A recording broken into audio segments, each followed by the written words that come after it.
The main currency in social media is now storytelling. Every creator that you love and trust, they build their valuable community and accomplish your very precious trust through storytelling. By portraying their personality, by showing their side quests, projects, and things that they are working on, and by willing to be cringy with their thoughts and ideas. It's now all about the vibes. GenZ vibes have taken all over social media. We are now entering into this improved version of Instagram, YouTube, and TikTok. How we communicate with audience, how we build our own little empire, how we do actually meaningful business online. Prepare yourself for the deep dive that I am going to present to you about how vibing is now branding. So let's focus on how your vibes can actually build a meaningful community for yourself around your story. As social beings, we will always be inclined towards other stories. We are kind of nosy creatures. We want to learn about other people's lives. We want to know what's happening in the other part of the world, or how someone else did that thing that I am dreaming of, or how to do things, or how to learn things. So with the emergence of creator economy, we are basically seeing these types of creators. The first category is storytellers, and I think that they really reshaped how we think about social media. Storytelling has taken over influencing. As an audience, I'd rather see someone portray their story, share their message, and their unique thoughts and point of views than just doing hauls and peer unboxing, and just always flexing their lavish lifestyle. A very great example of this is Mylene. Mylene is my favorite creator, and her content has actually inspired me to start posting my own videos. I can actually relate to her message and what she's trying to convey and what she's trying to tell her audience. We also have some other creators as well who really have a knack of telling the story in a very unique way, because your voice is only yours. No one can tell your story or share that unique message or share that emotion like you can. I also like BB Jane. Her idea of storytelling is also quite great as well. If you actually start studying these creators, you will notice that they all have their own unique style. Even their ads or sponsorship does not feel like ads, because they tell a story and they include that sponsorship in that story. They create for themselves and for the audience, not just for the eyeballs. One of the main reasons for the success is that their story and their unique messaging is at the core of their entire content strategy. Even if two creators say the same thing, their unique point of view and their thoughts and how they articulate their ideas makes it different and makes it feel like it is tailored to my situation. Then we also have the entertainers, who are not necessarily like comedians or actresses, but humor is such a big part of their content world that they have built over the years, like Abdullah, Wenjiang, Big Green Mind, Zack King, and so on. There's also an animation account that I watch, Daddy Long, which I have actually become addicted to because their humor tells a story. They are sharing simple talks about life or some silly story or some silly incidents or ideas. Humor is such a big part of their personality that they are not afraid to show, and they're actually proud to show to their audience, and which makes them attractive to follow or to know more about what's happening in their life. After a long day, we all want a good laugh. So that's why if you are actually funny and if you are witty and you can show that confidently on camera, then go ahead. I am actually not that funny, but I try to be interesting. Content is about retaining attention, so I think it's a skill you can develop even if you're not like naturally funny. Next up, we have the advisors, people who teach us about something, people who teach us important lessons about how to succeed in life, succeed in business, or how to do content creation meaningfully, impactfully, and that can actually make you money or that can make you a better skilled person. Some honorable mentions are of course Matt Gray, Ali Abdal, Bluefish Socials, Zaya. I actually really love Zaya's content. She is not like the typical boss woman who takes her business so seriously. She is actually very unique in her content, because out of all the other female YouTubers I have watched, her content actually speaks to me. It feels like it's tailored to my situation and to my needs, and her editing is just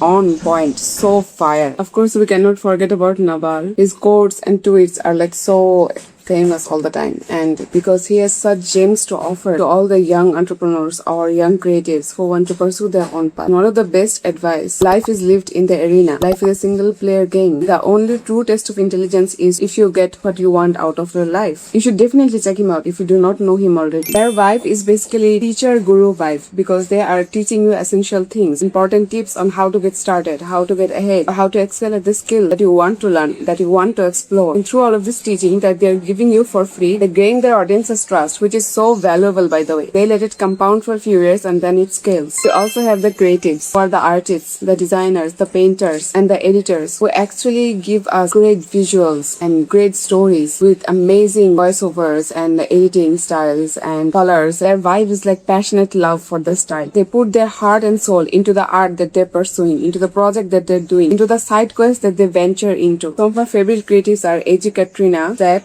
Lin, and so many others. You get a taste of their refined sense and how they view the world and how much artistry they have through their body of work. Because I feel like they are not satisfied with mediocre results. They want to present something nicer, something more refined to their audience so that people can actually enjoy watching them. And of course, we also have the masters who really dig deep into teaching you something. Their vibe is like being a mentor to you, guiding you through your problems, giving you solutions and actual actionable tips like Akanksha, Center Creates, Masala Lab, Christo, Modern Millie. And it can be in many different niche, but their expertise makes it very easy to gain their audience's trust and to actually build a community of go-getters who are ready to take action, who are ready to start their thing. And they teach those things with personality and with years of experience on their side. And then of course we also have the bloggers who mainly post lifestyle content. You'll actually know how many siblings they have, what languages do they speak, how many countries they have been to, what recipes do they like. It's like they treat their content like personal diary and it feels relatable to their audience. Their vibe is like, I am your best. They are their audience's best friend. They are their audience's safe space. I am your comfort space. If you need something light after a long heavy day, then you can watch my stuff. So this vibe has built their brand over time. Like Ginny, Bridie, Carrie Cakes, Tatsuki, Cool Vision, Simon Victor, Solar. For me personally, all of the lifestyle creators that I watch are basically travel creators. My main goal in life is to travel all the countries in the world. So they are my comfort space. And it's basically that comforting vibe that makes them gain their audience's love, not just a follow or like. Then of course, obviously, we also have public figures or celebs who have become our favorite, our go-to person for a specific task or project or motivation or inspiration because of their personality, because of how we can relate to them or how we can look up to them. Like take Naval for example. He is my go-to inspiration for any type of business, entrepreneurial task or doing my own thing and choosing freedom and peace over fitting in with everyone else. He is a very important thought leader in my mind. His vibe is investor, thought leader, and ex-personality. He himself told that I am an antisocial introvert. I was obsessed with math and business and science in childhood. So he ultimately made it happen for him. 2 years of compounding and doing his own thing and pursuing what he truly loves. Then we also have Yoongi, my favorite K-pop personality because how much I can relate to him. He is calm, he is an introvert, he has great skills, he never writes songs about the things that he has not experienced yet. He hardly writes love songs. His lyrics are like his way of catharsis. The things that he truly experiences and the way that he views the world really shows into the work that he produces. Then of course we have brands who have built their empire through their vibe. Apple has a clean, minimalistic, high-tech, high-performance niche. It has attracted audiences all over the world because of how much thought they put into their fine details, into their user experience, and by making things simple but taking those simple things seriously. We have Bata. I mean, most of my life I thought that Bata was a Bangladeshi brand, but then later I found out it was built in Europe and then it spread out in so many different countries. In every country that they have their stores and their branches, they presented themselves through the lens of that culture. Like in India, most Indians, especially young persons, would think that this is an Indian brand. Bata's vibe is that no matter where I go, I'm going to make you feel comfortable and make you feel at home because this brand is not here to take over your culture. Instead, it is here to emerge into your culture. That is such a nice thing. We have Bulldog who have built their content strategy around memes, capitalizing on K-pop soft power, turning people's love for ramen noodles into so many different flavors and short form videos. Duolingo is a prime example because a Gen Z intern has taken their brand into a superior level to all the funny memes, unserious TikToks, and just keeping up with all the Gen Z culture. We have Pinterest and their entire vibe is a better life, a more aesthetic life, a more dreamy, picturesque point of view in life. You cannot be mad after scrolling on Pinterest for a few minutes or half an hour. You will definitely feel calmer and more peace and you will be more delusional and do better things, nicer things in life. We have Canva and YouTube and so many other brands that have built their empire. Canva's vibe is that you can do the design as well. You do not need expensive or complicated tools. If you have the creativity and if you can picture the thing that you want to work on, then you can just design it. And YouTube, take YouTube for example. It is the only platform that actually cares about paying people for their creativity, for their content, for the hard work they put into their vlogs, shorts, into their projects. In my head, YouTube's vibe is like professional streaming platform for all ages and for all demographics. It's like a global village for anyone and everyone. It's not just about companies, brands or accounts. It's about countries as well. Think of Thailand. You would definitely think about mango sticky rice, elephants, nature, beaches, and so on. Because in most travel blogs and most articles and most content about Thailand, their night markets, their malls, their culture is shown in that way. And that is the power of compounding. If you keep iterating and if you keep portraying that message and if you keep showing up in a certain way, then that resonates with the audience, that builds an image of yourself, and that is a good thing. Think of China. In most travel blogs you will see is about how China is living in 2050, and that is a great thing because they have built an image to attract more travelers, to attract more tourists, and to create a safe space for international travelers so that they can actually enjoy their time in that country. Think of Switzerland, the most beautiful country in the world. You would definitely think about the chocolate, mountains, the supreme scenery. And think about Korea with the rise of K-pop and K-drama and K-media, K-games, K-beauty. You would definitely think about the beautiful idols, all the ramen brands, all the skincare, and definitely about their street food and what they have to offer. It ultimately breeds connection, and that is what we want. We want to be connected with as many people as we can to succeed in this age of social media. Less connection but with meaningful impact is so much better than so much connection but with no impact or no culture and no community around your content. In the age of AI, where anything can be replicated and anything can be produced in seconds, we want raw, imperfect, messy, and true human connection because that's what makes us social creatures. Emotions make us feel seen and valued and heard that cannot be replicated by AI. Your story is 1 in 8.1 billion.